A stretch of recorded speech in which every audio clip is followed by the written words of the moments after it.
ٹھیک ہے، اور اب دیکھ سکتے ہیں کہ اب ڈاکٹر طاہر القادری میڈیا سے بات کرنے والے ہیں۔ رکی ہوئی ہیں ڈاکٹر طاہر القادری آپ استنبول ایک دو سے چیزیں وطن پوچھ واپس لیں پہنچے ہیں۔ تاکہ ہم چلے جائیں۔ گاڑیاں رکی ہوئی ہیں پیچھے پیسنجر۔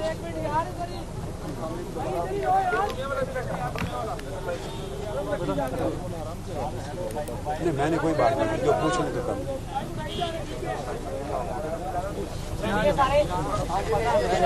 آپ کوئی چیز پوچھنا چاہیں تو پوچھ لیں۔ گاڑیاں رکی ہوئی ہیں، ٹریفک رکی ہے، آپ میں سے کوئی آدمی نہیں۔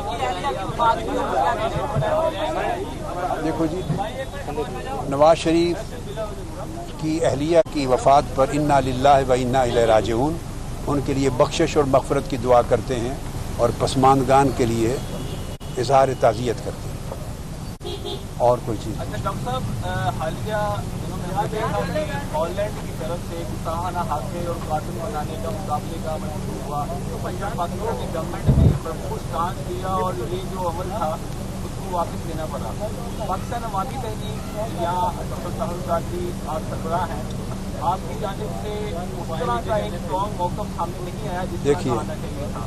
بعض چیزیں ایسی ہوتی ہیں جن کو اچھالنا حکمت کے منافی ہوتا ہے۔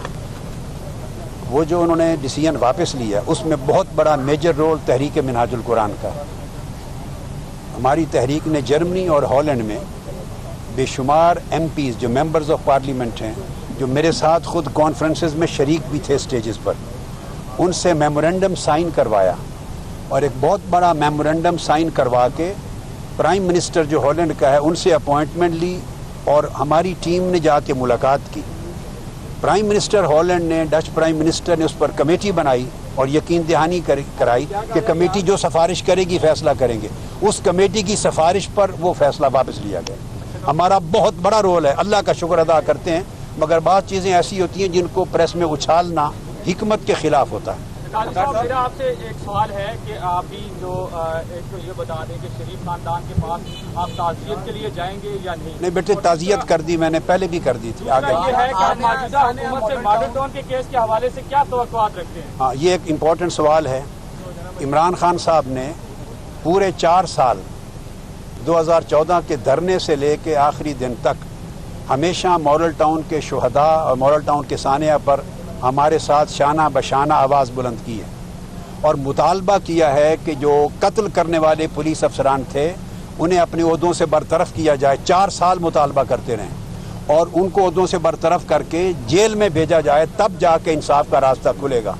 اب عمران خان صاحب اور پی ٹی آئی کی گورنمنٹ کے لیے پہلا ٹیسٹ ہے، وہ 116 پولیس افسران جن کی برطرفی کا مطالبہ 4 سال وہ ہمارے ساتھ مل کے کرتے رہے ہیں، وہ اسی طرح اپنے عہدوں پر براجمان ہیں۔ ایک شخص بھی نہ معطل ہوا ہے، نہ او ایس ڈی بنا ہے، نہ جیل میں گیا ہے، اور انصاف کے راستے میں وہی رکاوٹ ہیں۔ نتیجتاً وہ دھمکیاں دیتے ہیں، اور دھمکیوں کے ساتھ کورٹ میں ہمارے بعض گواہوں کو مارا پیٹا بھی ہے، اور ان کی دھمکیوں کے نتیجے میں ہمارے لیڈنگ لائر نے ودڈرا کر لیا ہے۔ ہمارے لیڈنگ لائر نے، جو وکیل ہیں ہمارے سب سے بڑے، جو لڑ رہے تھے کئی سالوں سے، خوف زدہ ہو کر انہوں نے سانحہ ماڈل ٹاؤن کی وکالت سے انکار کر دیا ہے اور عدالت میں سٹیٹمنٹ دے دی ہے۔ فوری طور پہ مجھے اس لیے آنا پڑا کہ اب کافی سارے وکلاء سے رابطہ کر کے ہمیں پھر ایک لیڈنگ لائر ہائر کرنا ہے۔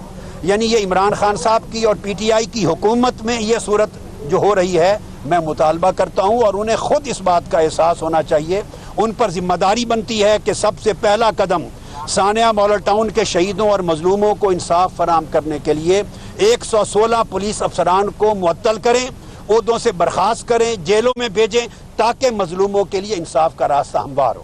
یہ ان کا ٹیسٹ ہے، میں دیکھتا ہوں کہ کس طرح اس پر پورا اترتے ہیں۔ دعا بھی کرتا ہوں کہ اللہ انہیں کامیابی دے اس مسئلے پر۔ ٹھیک ہے،